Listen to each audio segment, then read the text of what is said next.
আগে হয়তো শুধু লোহা বোতল টোকাই এগুলো আমরা বিক্রি করতাম, কিন্তু যখন আপনারা আমাদের পাশে আসছেন তখন আরো কিছু আমরা জানতে পারলাম, যেমন পলিথিন, ওষুধের খোসা, ওয়ান টাইমের যে প্লাস্টিকের জাতীয় যেগুলো, এগুলো সংগ্রহ করতে লাগলাম। আগে ওই পলিথিনগুলো ফালানো থাকতো, বাজারটা খুব নোংরা দেখাইতো।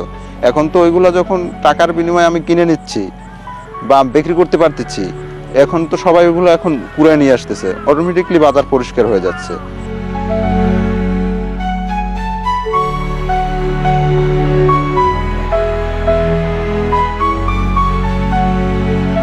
এগুলো বিক্রি করে হয়তো একটা মুরগি কিনতে পারতেছি, একটা হাঁস কিনতে পারতেছি, হয়তো কিনে এগুলো পালন করে হয়তো তাতে দুটো ডিম দিচ্ছে, তা বসা হয়তো কিছু বাচ্চা ফোটাচ্ছি, তাতে করে আমাদের ইনকাম সোর্স আরো বাড়তেছে। আমাদের ছেলে একটা স্কুলে গেল, তার একটা খাতার প্রয়োজন হলো, ওর বাবা বাড়িতে নেই, তাহলে আমার কাছে হয়তো আসছে টাকা, আমি হয়তো সেই টাকা দিয়ে একটা তার খাতা কিনে দিলাম বা একটা পেন কিনে এনে দিলাম।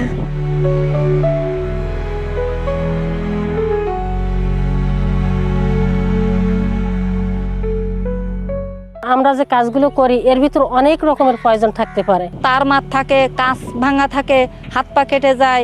পাও কয়েক জায়গা কাটাও আছে, পাও সেলাই করাও আছে, বুঝতে পারছেন, অনেক টাকা খরচ করছে এই পারপাসে।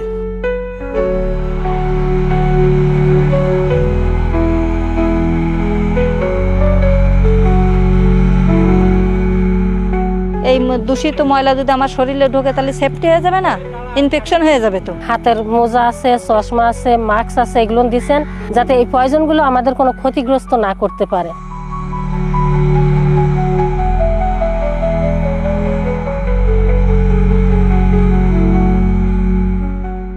পলিথিন জাতীয় যে বর্জ্যগুলো, এগুলো ক্ষতিকারক এবং এইগুলো অপসারণের জন্য সরকারও আমাদের বিভিন্ন সময় নির্দেশনা দিয়েছেন, আমরাও সেইভাবে কাজ করি। কিন্তু আরণ্যক ফাউন্ডেশন পরিচ্ছন্নতা কর্মী যারা মূলত কাজটা করে, তাদের যে প্রশিক্ষণ দিয়েছেন, প্রশিক্ষণ দিলে তারা এই বিষয়গুলো আরো সুন্দরভাবে অবগত হয়েছে, এলাকার লোকজনদের আপনার সতর্ক করা হয়েছে।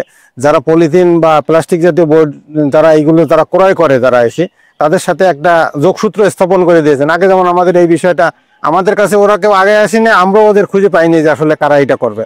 আপনারা যে একটা যে যোগসূত্র স্থাপন করে দিয়েছেন, এটা আসলে খুবই একটা সরকারি লক্ষ্য অর্জনে একটা ভালো একটা ভূমিকা রাখছে।